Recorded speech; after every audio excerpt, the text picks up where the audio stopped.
Après des phases de poule très intéressantes, nos 6 clubs français sont encore en lice dans les différentes compétitions. Le PSG et Lille en Ligue des Champions, Monaco et l'Olympique Lyonnais en Europa League et enfin Rennes et l'Olympique de Marseille en Europa League Conférence. Ces compétitions reprennent cette semaine. Nous allons retracer leur parcours, analyser leurs rencontres et je vous donnerai mon point de vue quant à leur chance de se qualifier pour le prochain tour.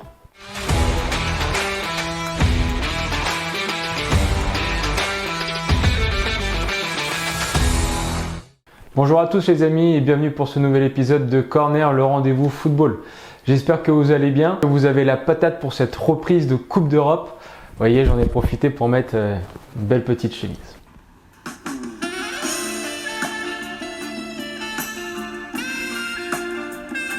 Allez, assez plaisanté, au programme aujourd'hui, la Ligue des Champions avec le PSG et Lille, l'Europa League avec Monaco et l'Olympique Lyonnais et enfin l'Europa League Conférence avec le Stade Rennais et l'Olympique de Marseille. On va commencer avec l'affiche la plus attendue, PSG Real Madrid. La dernière fois que ces deux équipes s'étaient rencontrées, c'était lors de la phase de poule de Ligue des Champions en 2019-2020. Le PSG avait gagné 3-0 au match aller et est allé faire 2 partout au match retour. Mais c'est plus sur les phases d'élimination directe qu'on va se concentrer et pour le coup, le PSG et le Real Madrid sont à 1 partout. Les amoureux du Paris Saint-Germain se souviennent forcément de ce quart de finale de Coupe des Coupes de 1993 et cette tête de casque d'or, Antoine Kombouaré, qui donna la victoire 4-1 face au Real de Madrid et se permettra de qualifier le club en demi-finale. Wea est devant le but. Kombouaré aussi, il est monté tête. Le Real de Madrid a gagné cette deuxième confrontation à élimination directe. C'était lors de l'édition 2017-2018 de la Ligue des Champions. C'était déjà lors d'un 8e de finale.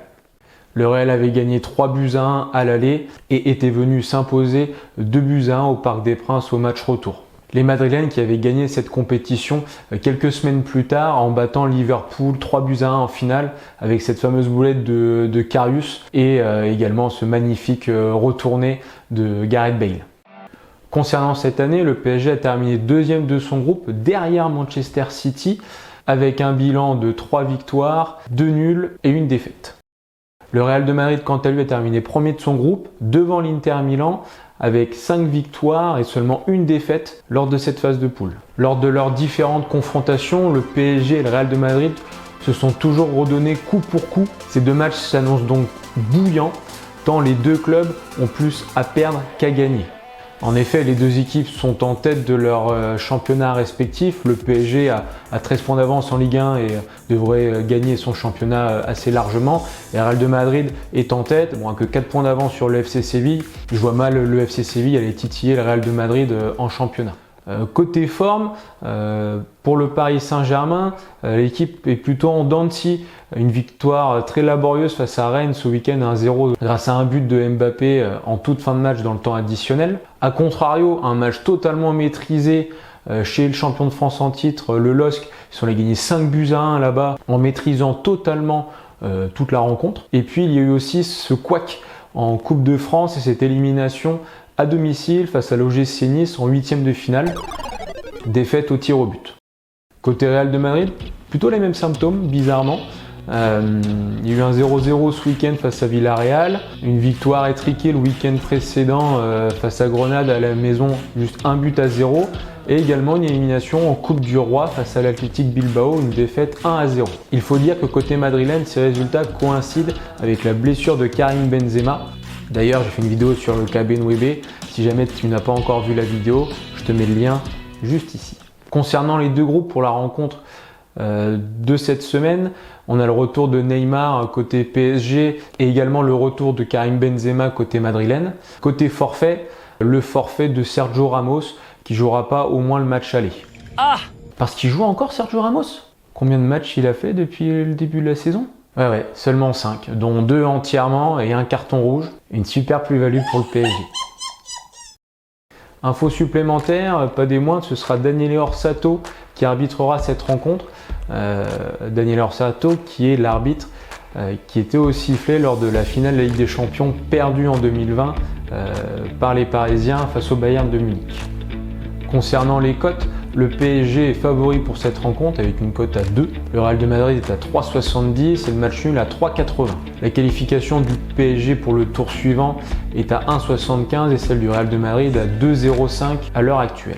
Pour résumer, le PSG et le Real de Madrid ont tout intérêt à se qualifier pour la suite de la compétition. Le PSG, avec ses nombreuses stars et son envie de gagner la Ligue des Champions, a peut-être encore moins le droit à l'erreur que les Madrilènes. Les Qataris ont fait venir Messi pour gagner la Ligue des Champions et les Parisiens sont capables de faire de très très grands matchs, ils l'ont déjà prouvé par le passé. C'est le moment de le démontrer sur le terrain. Pour ma part, je donne un léger avantage au Paris Saint-Germain dans cette double confrontation. Allez, deuxième équipe française pour la Ligue des Champions, le LOSC. Les Nordistes vont avoir fort à faire face au tenant du titre, Chelsea.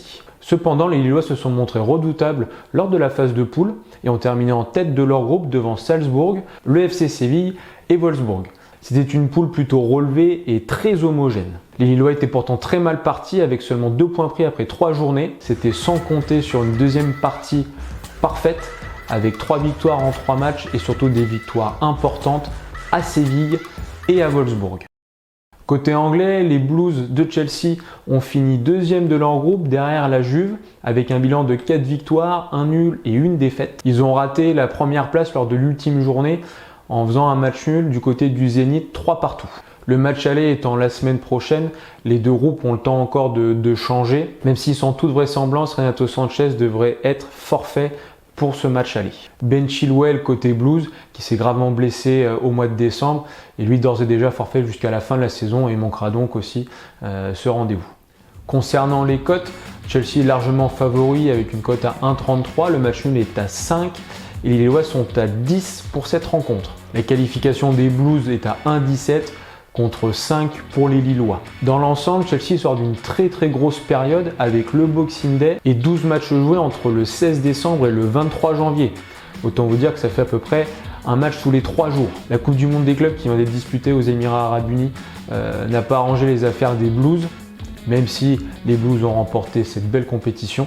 De son côté, le LOSC est allé s'imposer à Montpellier 1-0 ce week-end, relançant une spirale positive après 2 défaites consécutives en Ligue 1. Pour cette double confrontation, je ne vois pas Lille prendre une fessée par les Anglais, car les Lillois donneront tout face à une équipe amoindrie physiquement. Chelsea doit tout de même se qualifier pour la suite de la compétition. Allez, changement de compétition maintenant, on va passer à l'Europa League et nos 2 clubs français qui sont encore présents dans cette compétition, à savoir l'AS Monaco et l'Olympique Lyonnais.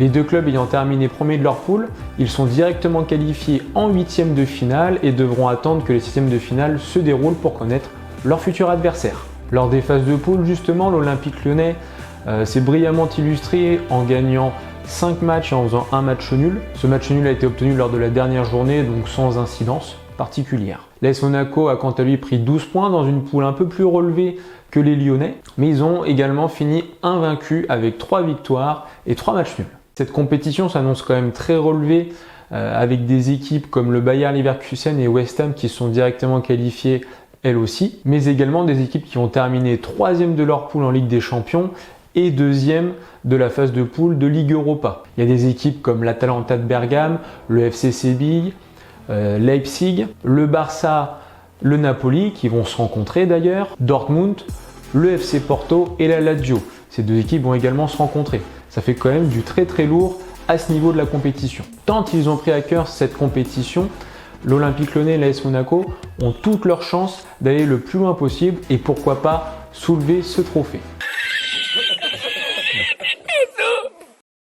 Et enfin, on va parler du Stade Rennais et l'Olympique de Marseille qui vont disputer les phases finales de l'Europa League Conférence. Les Rennais ont terminé premiers de leur poule avec un bilan de 4 victoires et de 2 matchs nuls. Une poule dans laquelle se trouvait Tottenham qui s'est fait exclure de la compétition pour ne pas avoir pu jouer ce match face au Stade Rennais dû au Covid.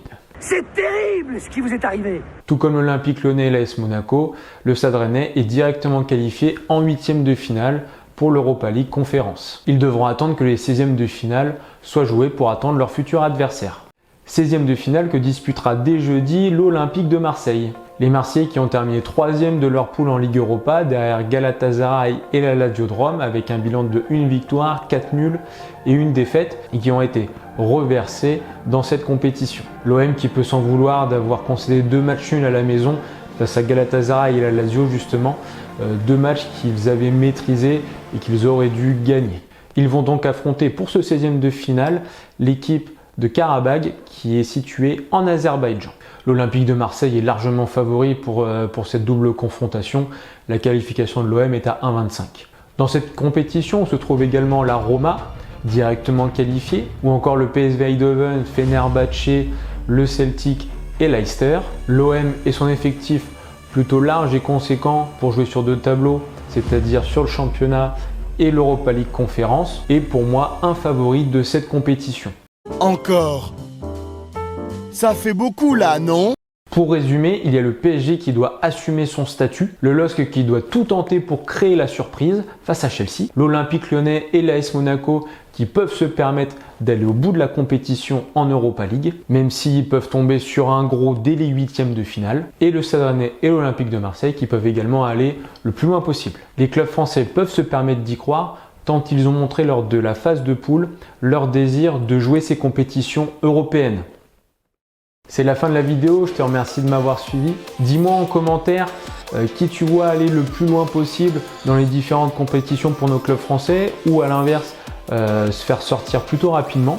Je me ferai un plaisir de recueillir ton commentaire et d'y répondre également. Pense également à t'abonner à la chaîne, à la partager, à la liker. C'est super important pour développer la chaîne et la faire connaître au plus grand monde. Je te remercie d'avance d'ailleurs pour ton soutien. Je te souhaite une très belle semaine de Coupe d'Europe et je te dis à la prochaine. Ciao!